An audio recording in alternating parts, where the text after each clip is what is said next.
حضور اکرم صلی اللہ علیہ وآلہ وسلم نے ارشاد فرمایا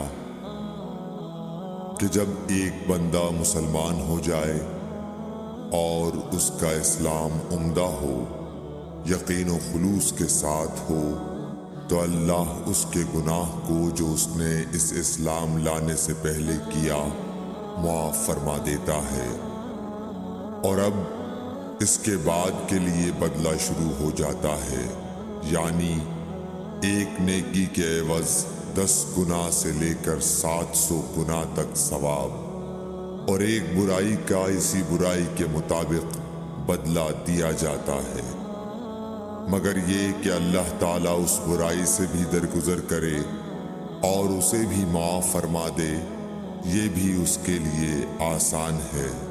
رسول اللہ صلی اللہ علیہ وسلم نے فرمایا کہ تم میں سے کوئی شخص جب اپنے اسلام کو عمدہ بنا لے، یعنی نفاق اور ریا سے پاک کر لے، تو ہر نیک کام جو وہ کرتا ہے اس کے عوض 10 سے لے کر 700 گناہ تک نیکیاں لکھی جاتی ہیں، اور ہر برا کام جو کرتا ہے تو وہ اتنا ہی لکھا جاتا ہے جتنا کہ اس نے کیا ہے۔ رسول اللہ صلی اللہ علیہ وسلم ایک دن حضرت عائشہ رضی اللہ تعالی عنہا کے پاس آئے۔ اس وقت ایک عورت حضرت عائشہ رضی اللہ تعالی عنہا کے پاس بیٹھی تھی۔ آپ صلی اللہ علیہ وسلم نے دریافت کیا، یہ کون ہے؟ عرض کیا، فلاں عورت، اور اس کی نماز کے اشتیاق اور پابندی کا ذکر کیا۔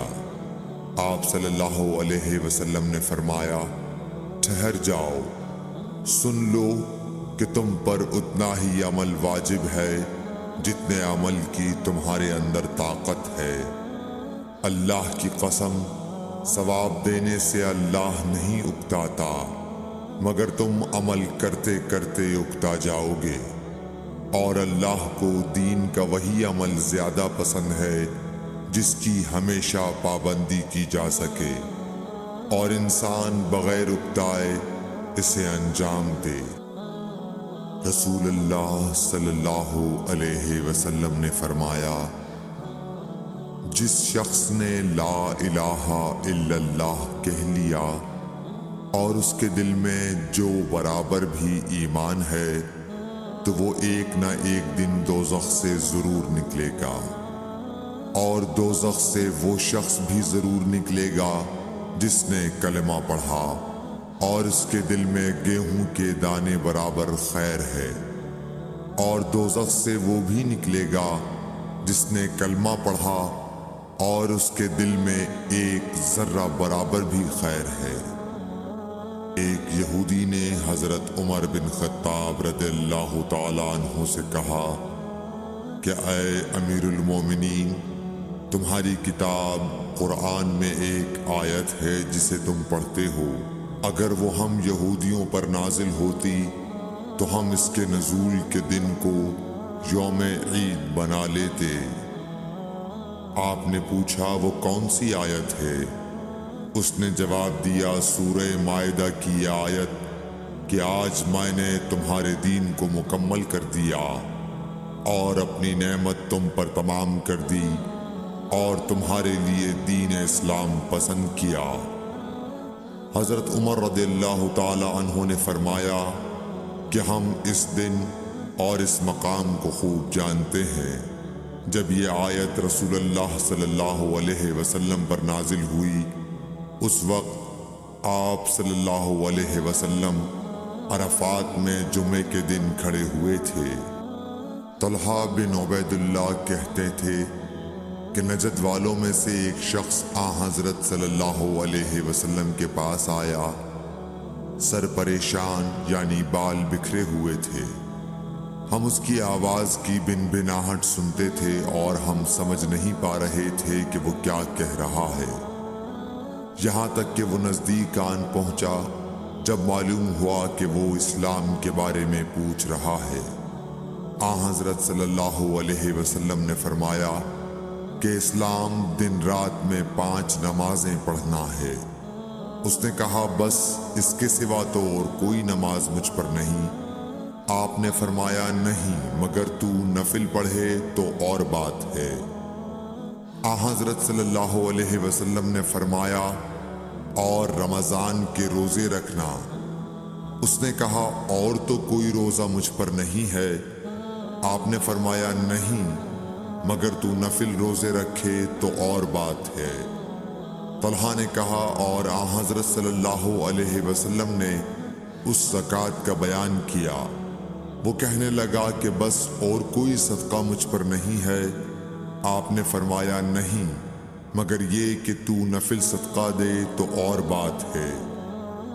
پھر وہ شخص پیٹھ موڑ کر چلا گیا، یوں کہتا جاتا تھا قسم خدا کی میں نہ اس سے بڑھاؤں گا نہ گھٹاؤں گا۔ حضرت صلی اللہ علیہ وسلم نے فرمایا اگر یہ سچا ہے تو اپنی مراد کو پہنچ گیا۔ حضرت صلی اللہ علیہ وسلم نے فرمایا جو کوئی ایمان رکھ کر اور ثواب کی نیت سے کسی مسلمان کے جنازے کے ساتھ جائے اور نماز اور دفن سے فراغت ہونے تک اس کے ساتھ رہے تو وہ 2 قیرات ثواب لے کر لوٹے گا۔ ہر قیرات اتنا بڑا ہوگا جیسے احد کا پہاڑ۔ اور جو شخص جنازے پر نماز پڑھ کر دفن سے پہلے لوٹ جائے تو وہ 1 قیرات ثواب لے کر لوٹے گا۔ حضرت صلی اللہ علیہ وسلم نے فرمایا کہ مسلمان کو گالی دینے سے آدمی فاسق ہو جاتا ہے اور مسلمان سے لڑنا کفر ہے۔ حضرت صلی اللہ علیہ وسلم اپنے حجرے سے نکلے، لوگوں کو شب قدر بتانا چاہتے تھے وہ کون سی رات ہے۔ اتنے میں 2 مسلمان آپس میں لڑ پڑے۔ آپ صلی اللہ علیہ وسلم نے فرمایا میں تو اس لیے باہر نکلا تھا کہ تم کو شب قدر بتلاؤں، اور فلاں فلاں آدمی لڑ پڑے تو وہ میرے دل سے اٹھا لی گئی، اور شاید اسی میں کچھ تمہاری بہتری ہو۔ تو اب ایسا کرو کہ شب قدر کو رمضان کی 27ویں، 29ویں اور 25ویں رات میں ڈھونڈا کرو۔ ایک دن حضرت صلی اللہ علیہ وسلم لوگوں میں تشریف فرما تھے کہ آپ کے پاس ایک شخص آیا اور پوچھنے لگا کہ ایمان کسے کہتے ہیں۔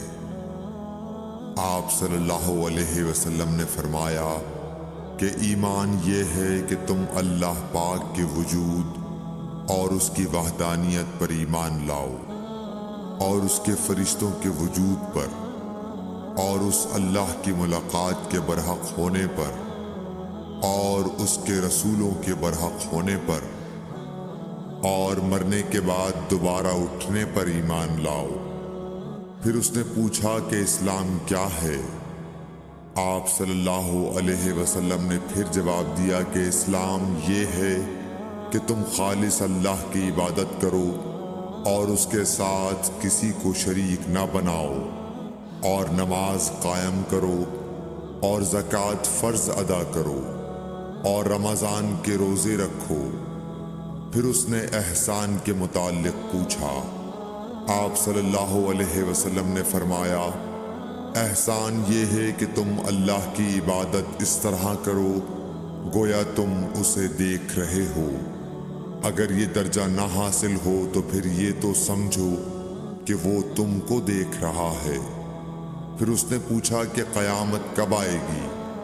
آپ صلی اللہ علیہ وسلم نے فرمایا کہ اس کے بارے میں جواب دینے والا پوچھنے والے سے کچھ زیادہ نہیں جانتا، البتہ میں تمہیں اس کی نشانیاں بتلا سکتا ہوں۔